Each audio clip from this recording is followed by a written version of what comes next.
Kok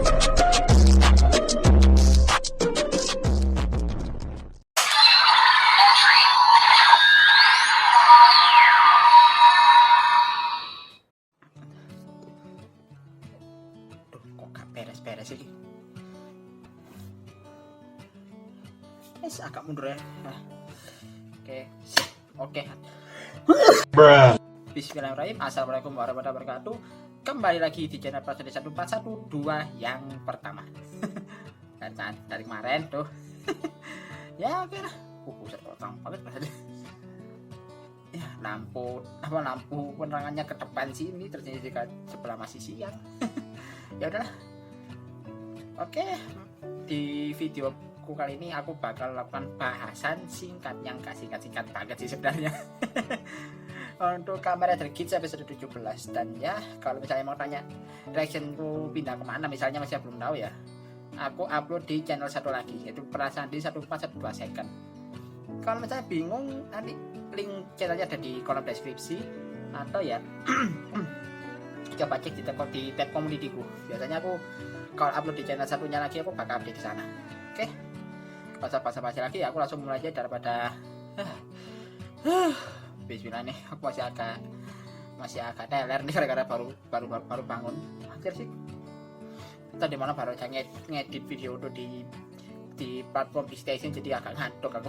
Jadi aku baru bangun, ini bisa dibilang baru bangun. Tadi langsung mandi dan ya langsung mandi, terus habis sholat, habis beres sholat aku langsung rekaman, jadi masih agak teler sih emang. Ya langsung aku mulai aja tuh bahasan Kamen Rider Kids episode 17. Di episode 17 kali ini ya seperti yang sudah terjadi kemarin ya, Kamen Rider Kids akhirnya tayang lagi setelah libur seminggu karena tahun baru. Dan sekali dimulai Kamen Rider Kids ini benar-benar bergerak ke arah yang berbeda loh. Benar-benar kayak gimana ya? Ya bukan pertama kali sih di seri Grand Prix dimulai kembali dengan turnamen baru, tapi ini benar-benar kesan barunya itu lebih kerasa loh. Mulai dari kayak pas awal-awal DGP itu kayak mulai ada pengenalan karakter satu persatu, kayak mulai dari si Ace, terus Neon, kemudian dua karakter baru ini. Apa namanya? Lupa aku nama karakter namanya. Ntar. Oh ini loh, apa namanya? Dari tadi Ace, terus Neon, terus ada dua peserta baru, yaitu si Gana Hasae alias Kamen Rider Lopo, dan juga Daichi alias si Kamen Rider Natsuki Sparrow. Terus ada dan yang lucunya si Keiwa diperkenalkan paling terakhir dan dia kayak gak dianggap gitu loh. Ini gimana ya, kasihan aja lihat Keiwa tuh kayak dia gak dianggap dan juga bener-bener kayak dibuat jadi loser banget gitu di episode kali ini. Tujuannya apa gitu loh ya, aku ngerti kayak gitu katanya, tapi kok dibuat kayak gini kenapa gitu, aku penasaran gitu ya. Tapi tadi kayaknya rasa-aku bakal terjawab sering berjalannya cerita, terutama episode minggu depan nanti sih, dari episode 18. Dan fact-nya ternyata Kamen Rider Daichi sama si Sai ada ya. Daichi sama Sai ini ternyata adalah peserta veteran dari mereka itu. Jadi bukan peserta di seri Grand Prix yang benar-benar baru, tapi mereka adalah peserta yang sudah ikut di beberapa edisi sebelumnya, dan mereka adalah dua peserta yang benar-benar jadi rival, jadi lawan seriusnya Ace loh di edisi itu. Bahkan mereka itu ada dua kata yang benar-benar bisa bersaing langsung sama si Ace sebagai pemain unggulan. Berarti memang mereka itu pengalamannya gak main-main ya. Tapi aku juga mempertanyakan sih, ini kenapa kok saya sama Daichi baru dipanggil sekarang gitu loh. Kalau memang mereka itu jadi bilang kayak level permainannya benar-benar setinggi itu, kenapa kok nggak dari edisi kemarin itu mereka dipanggil lagi? Aku juga jujurnya mempertanyakan hal itu sih, kenapa ini? Atau mungkin karena waktu itu game masternya masih Girori kali ya. Jadi ya kayak perihal peserta mana yang bakal dipanggil ulang kalau DGP berikutnya udah mau dimulai lagi. DGP sebelumnya tamat tuh sepertinya memang game master yang punya wewenang. Nggak tahu ya, aku ini masih abu-abu juga. Aku juga mempertanyakan hal ini waktu kemarin itu tahu kalau ternyata saya sama Daichi ini adalah peserta veteran. Tapi ya lihat dulu aja lah kedepannya kayak gimana. Dan untuk ronde pertama dari DGP edisi baru ini adalah permainan memburu kepala sekolah kalau tadi bisa dibilang.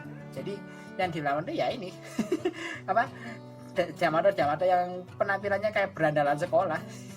Aku pas lihat Jamato yang pakai seragam hitam sama kaos dalaman putih itu, kok berasal ya Gentaro versi Jamato ya. Asli kocak di situ. Dan yang momen epicnya pas para 5 peserta ini henshin barengan sih. Jadi kayak dari Ace jadi Kamen Rider Geats Boost Form ya, dia dapat boost race bakal dua ternyata. Terus Keiwa ini cukup unik sih. Dia ternyata dapat ninja bakal lagi loh ini bener-bener nih anak bocah ini hokinya balik lagi loh. Belum apa-apa dia dapat ninja bakal lagi, tapi ya antara dia memang hoki atau enggak itu memang udah direncanakan. Jadi kayak apapun bisa kejadian sih, apalagi sejak kemunculannya Niram sama Samas. Jadi kayak ini apa jajan Niram mau udah ngatur biar mereka dapat resper kayak gini mungkin kan. Terus mulai dari Neon yang dapat beat lagi, lalu untuk Daichi dia dapat monster bakal. Terus ada lagi si Said dapat monster. Jadi kayak pertarungan bener-bener kelihatan banget loh. Dan pas mereka battle, kalau untuk Ace, Neon sama Keiwa kan udah ya kayak pertarungan mereka udah kayak gitu kan. Nah yang unik itu si Daichi sama Sae, terutama si Daichi itu alias si Kamar dan Natsuki Sparrow. Dia punya kayak pertarungan yang bener-bener unik loh, dimana dia itu kayak pertarungan ini jalan-jalan tapi pertarungannya bukan asal bug big book gitu aja, meskipun dia pakai monster, tapi dia bener-bener pakai taktik gitu loh. Kayak para jamannya digiring ke area bak pasir gitu, terus dia baru nyerang bak pasir biar para jamannya kerendam pasir. Itu unik sih bener. Jadi kayak dia tuh bener-bener mengenalkan otaknya banget sebagai apa kalau untuk bertarung. Dan untuk si Kamera Daroko ini aku nggak tahu ya gimana. Dia sebagai kan dia ada cewek kan, tapi kayak bertarungnya bener-bener agak ya mirip-mirip sama Michinaga kalau jadi bilang apa. Dia sama-sama pakai monster lagi, sama-sama pakai zombie buckle dia. Tapi ya dibilang barbar kayak Michinaga enggak barbar juga. Kalau Michinaga mah murni barbar asli. Lebih tepatnya dia kayak ambil inisiatif duluan, tapi juga nyerangnya itu benar-benar serius loh dia. Dan kayak dan kasihannya deh setiap antara Daichi sama saya itu kalau bertarung tuh bahkan pemain lainnya kayak si Daichi nyerang, si Neon kena juga. Terus kayak waktu si Keiwa nyerang Jamato tertentu, tiba-tiba dia diserobot sama si Sae. Jadi kayak ada arogansinya gitu loh mereka berdua itu. Tapi ya arogansinya lebih ke arah kayak jiwa kompetitifnya tinggi sih kalau aku lihat ya. Tahu sendiri kan di seri Grand Prix kan kayak kompetitif bisa dibilang. Jadi kayak nggak ada jadi kan mereka benar-benar serius dalam kompetisi ini. Dan setelah gamenya selesai, itu game ronde pertama ya, game babak pertama selesai ya, para pemainnya balik lagi ke save area. Dan uniknya di sini si Sumori bilang kalau para peserta itu diwajibkan untuk nginep di save area itu, mereka nggak boleh pulang katanya. Alasannya sih karena ini, dan mereka masih bingung, muncul game master barunya. Ini game master barunya juga awal-awal datang misterius ini. Siapa nih? Aku baru bertanya kayak gitu dalam hati. Tiba-tiba dia langsung face reveal, kaget aku. Di reaction kemarin juga kaget. Tiba-tiba langsung face reveal dia.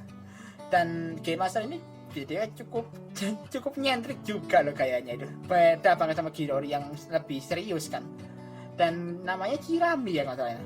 Jadi kayak dia itu game master yang bener-bener kayak ya punya sisi nyentrik dan sisi karismatiknya tersendiri lah. Jauh sama Girori, jauh. Kayak Girori mah serius banget soalnya orangnya. Dan dia ngomong pasti Kirami itu semua yang ngomong ya. Tapi alasan kenapa para peserta ini disuruh nginep adalah karena ya tajuknya DGP ini kan adalah reality rider kan, alias kayak ya semacam reality show. Jadi ya kenapa mereka disuruh nginep, karena ya agar kesehariannya mereka itu juga bisa dipantau, bisa dilihat sama para penonton. Jadi benar-benar kayak keseharian mereka itu benar-benar dilihat banget gitu sama penonton. Dan ya karena ini ya udah akhirnya si Kewa bahkan untuk Kewa ya akhirnya dia ngomong kalau dia nginep ke rumah temennya. Dan tapi aku juga gak tahu sih ini kenapa kok Kewa masih gak mau ngomong gitu loh kakaknya kalau dia itu ikut DGP. Ini sampai sekarang jadi bilang kakaknya atau si Sarah itu nggak tahu loh kalau adiknya itu ikut DGP lagi. Dan kalau misalnya Kewa mau ngomong ya sebenarnya semuanya juga nggak masalah kan, apalagi juga di Grand Prix ini sudah tajuknya ada reality rider dan sudah ditayangkan secara umum, harusnya kan nggak apa-apa gitu. Nah ini juga ada pertanyaan sama si yang ditanyakan sama si Kewa perihal ini DGP kalau tayangkan secara umum tayangnya di mana? Saya dia di layanan streaming atau bahkan di TV itu nggak ada gitu loh ya, jadi kayak berarti ini gimana, aku juga bingung nih tayangnya di mana gitu. Apalagi kayak perihal Kewa tanya ini karena dibenarkan sama Sumori kalau memang tayangnya itu bukan di situ, berarti kan ada semacam platform tertentu gitu, platform khusus yang bisa mungkin diakses secara berlangganan atau gimana yang bisa membuat para orang-orang lain tuh bisa nonton DGP secara langsung kalau mereka sudah kayak berlangganan atau gimana gitu lah.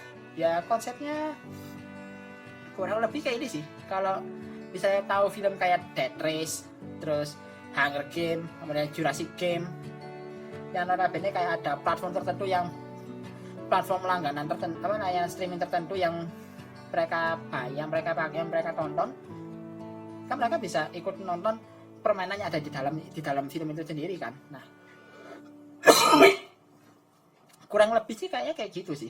Jadi mungkin konsepnya kalau kurang lebih kayak Death Race sih, yang notabene mereka harus layanan di platform tertentu biar bisa nonton.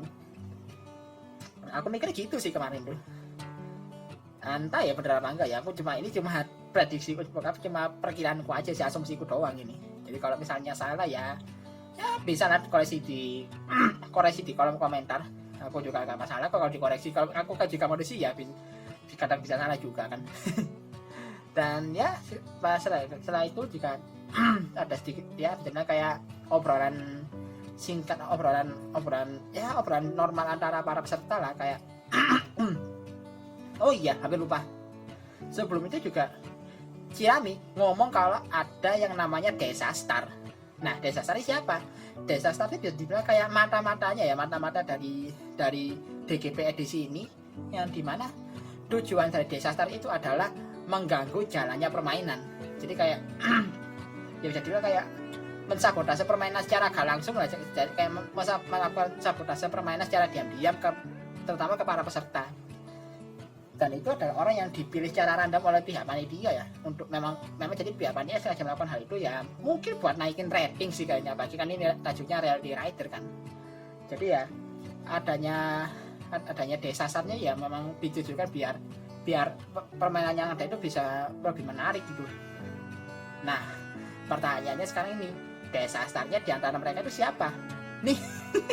Ini pas pertama kali nih sumpah kok mirip sama Among Us ya, kalau gue bener-bener malah kayak Among Us anjir. There is one imposter Among Us. Emergency meeting. Anjir, bener-bener mirip Among Us aja di badan. Ya gimana ya, unik sih karena sampai sekarang pun juga sampai sampai episode-nya beres itu belum benar-benar kelihatan banget siapa Desa Starnya, alias impostornya siapa itu belum kelihatan loh. Cuma ya dalam beberapa gerak-gerik itu udah mulai kelihatan sih ya ini, tapi nggak tahu ya ini benar-benar fix itu atau enggak, soalnya berkaca dari penulisnya sih apapun bisa kejadian loh. Ingat penulisnya ini bisa melakukan apa saja yang dia mau.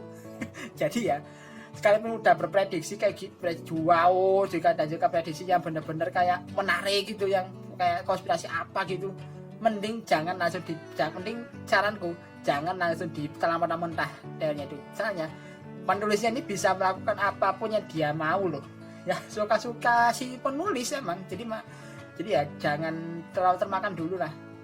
Saya kalau untuk sekarang ya, kalau misalnya aku sempat bilang kalau aku bakal ngekip dulu kan, aku ya punya prediksi sendiri soalnya siapa yang jadi Desa Starnya.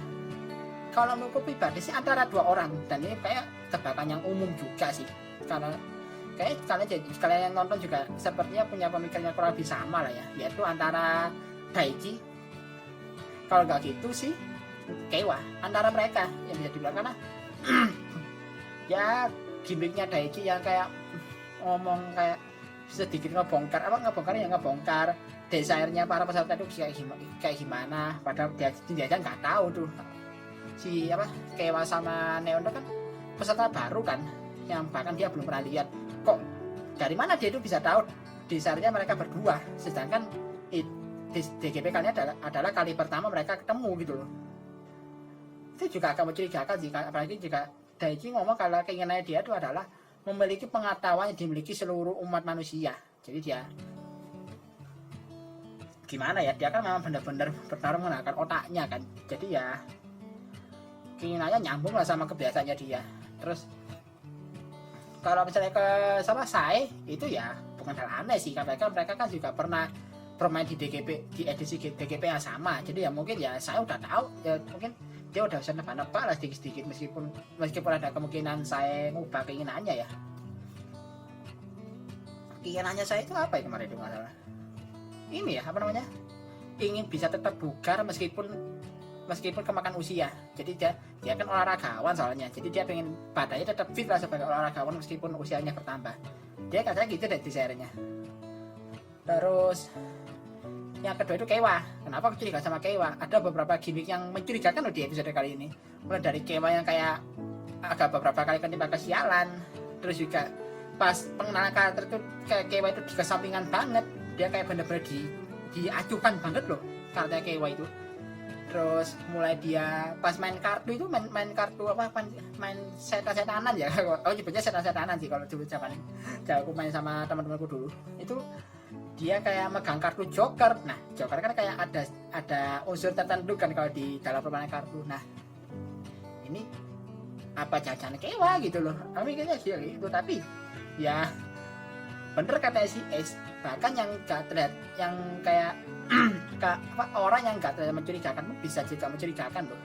Ya gimana ya, kalau misalnya udah sering main Among Us juga pasti tahu lah, orang kadang-kadang kan ada gitu yang notabene kelihatannya dia itu adalah impostornya tapi ternyata bukan.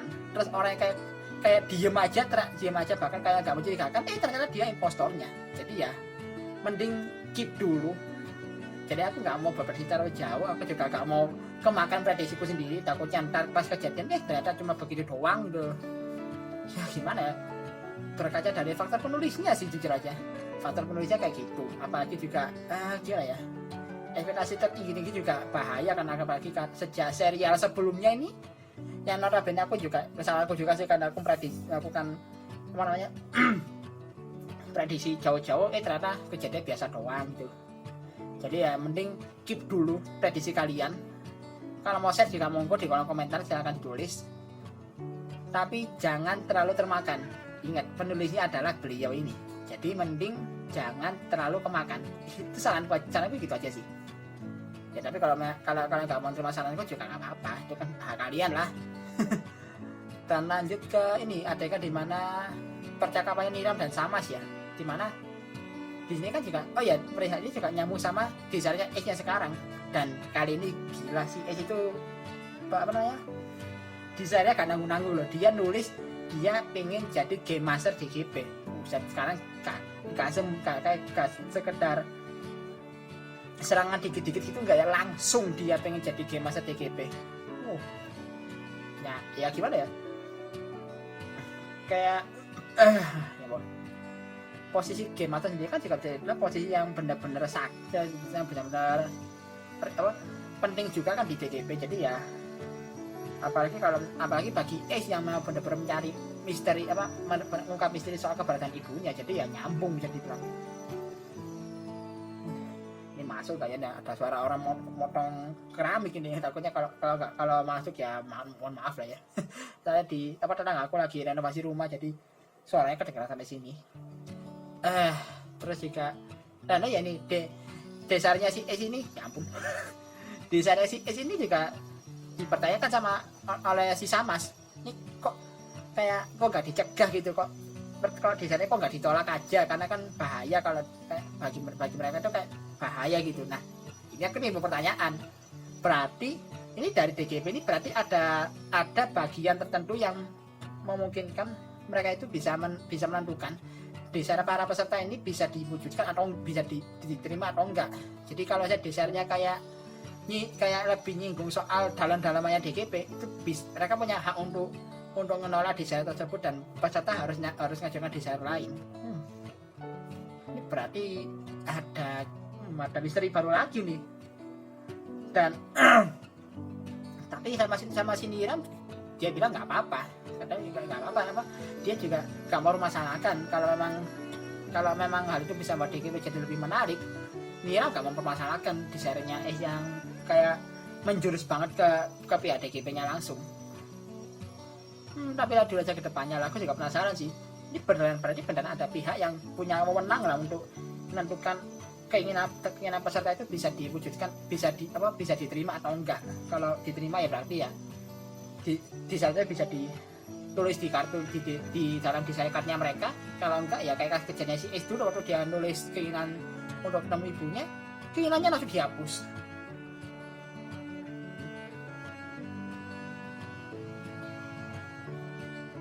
Dan oke, singkat cerita, kemudian babak kedua permainan berburu kepala sekolah ini dimulai. Dan ya sebenarnya role-nya masih sama sih, yaitu mengalahkan Yamato yang jadi kepala sekolahnya. Dan di sini ini bener-bener gila ya. Kamarade Nashijiparou dan juga Kamarade Lopo ini bener-bener dapat highlight banget loh mereka sebagai karakter baru.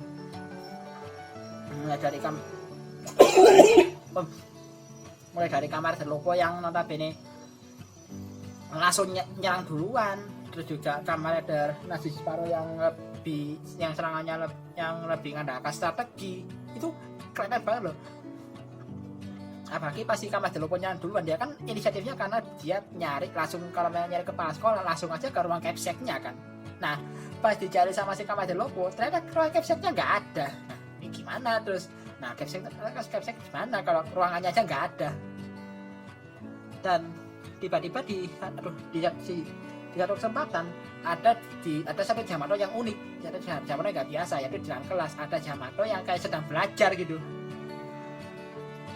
Si Daichi kemudian ngomong ke Ace buat serang Yamato untuk nyerang Yamato yang lagi belajar ini, karena memang ada indikasi kalau Yamato ini punya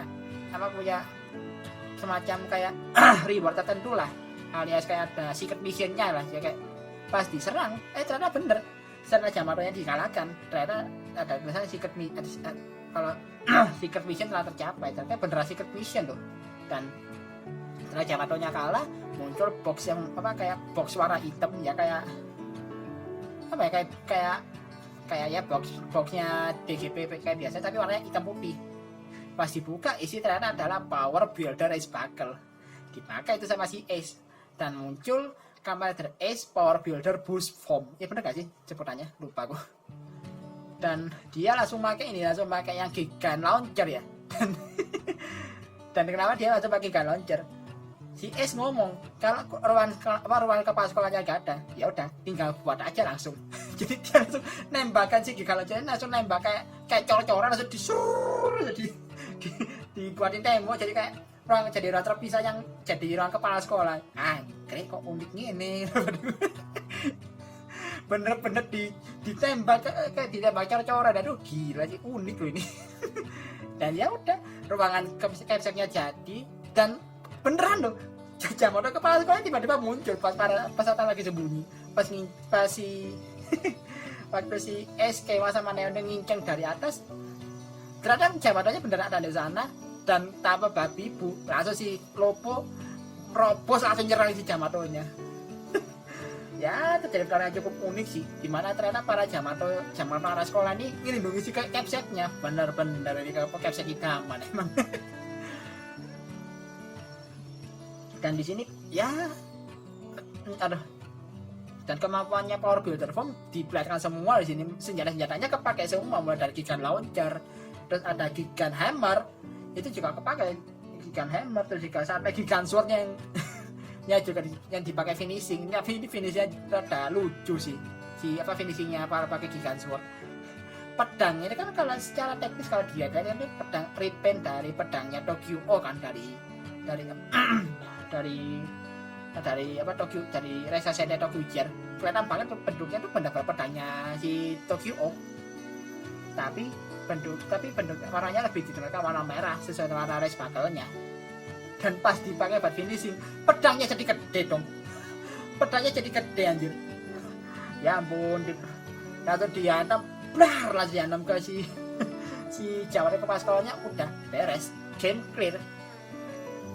Kan tujuan gamenya kan ngalahin si Jamato kepala sekolah, udah beres, gamenya selesai. Mereka kembali travel lagi ke hall room utama. Di situ diperlihatkan persentase yang didapatkan oleh para peserta di GGP di ronde di babak pertama kali ini. Dan kejutannya di sini ternyata si Ace itu bukan peringkat pertama loh. Jadi meskipun dia yang berhasil mengalahkan Jamatonya, dia nggak dapat peringkat pertama. Peringkat pertamanya ternyata siapa? Si Daichi, si Kamarden Natsuji Sparrow. Dia yang dapat peringkat pertama. Karena apa? Biar ini ternyata berhubungan sama sistem penilaiannya sendiri ya. Ternyata sistem penilaiannya ini yang menentukan itu peserta bisa dapat peringkat pertama atau enggak itu ternyata penonton loh. Jadi bukan pihak DGP lagi, tapi penontonnya yang bisa nentuin.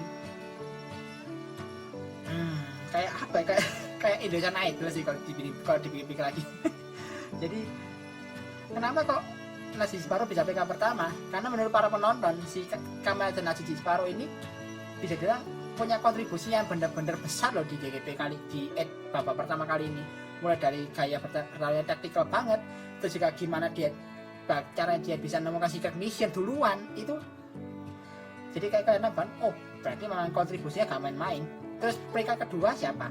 Bukan Kids, tapi Kamarden Lopo. Si Sae peringkat keduanya. Soalnya kenapa? Si Sae itu peringkat kedua itu karena dia itu punya ini apa? Karena dia yang berani ambil inisiatif duluan. Jadi itu yang jadi poin plusnya dia. Sementara Kids si Ace itu peringkat 3, Neon peringkat 4, dan KY kasihan sih peringkat 5, pollingnya 1% pula. Ya Allah, kasihan banget nih KY ini jujur aja. Ya tapi ya dulu ya, tapi ini ya dulu ya si Ace itu bakal kayak gimana nanti ke depannya. Apalagi kan Ace kan bener-bener kayak superior banget sebagai peserta ya. Jadi ya menarik ya buat nunggu gimana cara Ace bisa membalikkan keadaan kayak gini. Jadi ya sekalipun dia kata sempurna tapi juga ada dinamikanya lah, jadi enak untuk ditonton. Oke, lanjut dulu ke ini bagian di peternakan Jamatonya si Archimedel, si Michinaga kan akhirnya bangun kan dia. Terus dia waktu mempertanyakan soal kenapa kok banyak Jamato di sini ke Archimedel. Ya jadi bilang kayak tujuannya Archimedel ini di sini mulai sedikit terungkap lah. Ntar aku coba lihat dulu. Oh ini nih. Tujuannya ternyata adalah untuk mewujudkan dunia idealnya mereka. Jadi ya secara langsung tujuannya Archimedel udah sedikit diungkap lah di sini. Dan tiba-tiba di ending ada plot twist.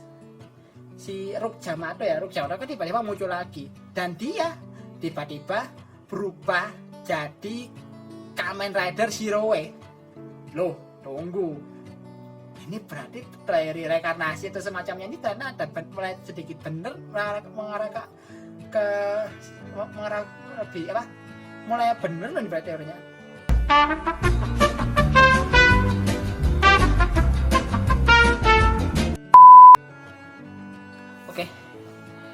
Oke, sorry harus break sholat dulu, jadi aku agak lama tadi break.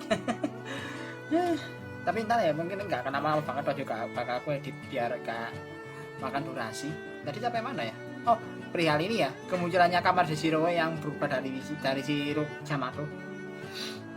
Ini bener-bener produksi yang gila sih emang. Bener-bener ya apa ya? Aku nggak expect loh kalau si Rook Jamato bakal berubah jadi Kamarden Shiroe. Wah, ini bener-bener edan sih. Jadi dan penampilnya juga rada creepy pula di sini ada kata-kata nama ngeri anjir. Ini bener-bener mengarah ke arah yang baru ini, apalagi Michinaga kan sekarang sama si Archimedel kan. Ini juga bakal jadi hal yang gimana lagi nih? Apakah nanti Kamarden Bava bakal punya form baru yang yang ada hubungan dengan para Jamato, atau ya jangan-jangan si Michinaga bakal jadi Jamato juga nih. Bener-bener gila sih. Bisa mengarah kemana-mana karena memang baru awal-awal. Tapi ya seenggaknya tujuannya si Archimedel udah diungkap lah dikit-dikit, yaitu dia itu ingin membuat dunia yang ideal bagi para Jamato. Jadi udah mulai diungkap di sini tujuannya dia meskipun baru sedikit. tapi lihat dulu aja ke depannya kayak gimana. Dan untuk episode berikutnya ini yang jadi highlightnya sepertinya sih ini sepertinya bakal jadi highlightnya adalah si Kewa ya, karena ya dia sudah mulai dicurigai kalau dia itu ada disasternya. Jadi kayak ini perjuangan Kewa untuk bisa meyakinkan peserta lainnya kalau dia itu bukan disasternya. Lihat dulu aja nanti kayak gimana. Terus juga untuk permainan berikutnya itu dodgeball ya kan ya, permainan dodgeball atau lempar bola gitu loh. Jadi ya kelihatan banget kalau para peserta ini bakal bekerja sama untuk edisi untuk ronde kedua ini mereka bakal kerja sama. Kalau yang mulai sih kayak gitu ya. Lihat dulu aja kayak gimana. Aku juga penasaran sih jadi disasternya itu siapa. Ya kalau misalnya prediksiku ya seperti aku bilang sebelumnya ya perihal yang kayak gitu si Kewa sama Daichi, tapi ya dulu aja kedepannya siapa tahu kan beda gitu loh. Oh, aku hampir lupa satu hal, yaitu soal ini kemunculan karakter baru ya, yaitu si Jin ya namanya ya, yang merupakan penggemar beratnya si Ace. Tapi ini juga karakter yang punya misteri sendiri loh. Dia memang melabel dirinya sebagai penggemar beratnya Ace kan, tapi dia kok kayak tahu banget soal Ace ya, perihal dia tuh pengen kan Ace kan, alasan kenapa dia pengen ketemu ibunya adalah untuk mempertanyakan eksistensi dirinya sendiri kan. Nah perihal ini ternyata si Jin itu udah tahu gitu loh. Ini karakter benar-benar cuma sekedar fansnya Ace atau ya ada misteri lagi nih, aku juga penasaran gitu loh. Bahkan aku di video bahasa singkatku sebelumnya aku sempat bilang loh kalau ada kemungkinan Jin ini bakal jadi Kamen Rider Glare berikutnya kan. Tapi ya lihat dulu, ini juga kalau ada Glare kan juga nggak tahu ini karena Kirame sekarang udah jadi Game Master baru, apakah dia yang jadi Kamen Rider Glare berikutnya. Jadi ya lihat dulu aja lah kedepannya kayak gimana. Apakah Kamen Rider Glare itu memang cuma buat Game Master, atau orang-orang DGP yang bukan Game Master pun juga bisa jadi Kamen Rider Glare. Jadi yang mending dilihat dulu aja kayak gimana. Tahu juga sekarang belum ada tanda-tanda kalau Kamen Rider Glare bakal comeback sih. Jadi mending lihat dulu aja lah. Oke, mungkin sekarang dulu aja ya biar gak panjang-panjang. Kemarin aja panjang banget aku karena kemarin bahasanya cuma aku tahu kepanjangan aja. Jadi kayak nama bahasan singkatnya cuma sekedar formalitas doang kesannya. Tapi ya adalah mungkin cuma segitu doang ya aku bisa ngomongkan untuk Kamen Rider Kids episode 17 ini. Jadi ya perihal nanti kita kayak gimana ya mending lihat aja nanti. Saya kalau mau prediksi macam-macam dan kemana-mana itu boleh, gak masalah, aku gak permasalahkan hal itu. Tapi kalau berkaca dari penulisnya mending jangan terlalu banyak berekspektasi deh. Ini penulisnya bisa melakukan apapun yang dia mau loh. Jadi mending cari aman dulu aja lah sampai saat ini. Oke lah, sekian dulu aja untuk video bahasa singkatku kali ini. Ini singkat banget sih untungnya ya. Like dan share video ini kalau kalian suka dengan video ini. Subscribe juga channelku dan juga channel keduaku kalau kalian suka dengan konten yang ada di kedua channelku itu. Dan follow lagi. Dan juga kirim kritik dan saran kalian di kolom komentar agar channelku ini bisa semakin berkembang lagi. Akhir kata, assalamualaikum warahmatullahi wabarakatuh. Salam dari Prasanti 1412.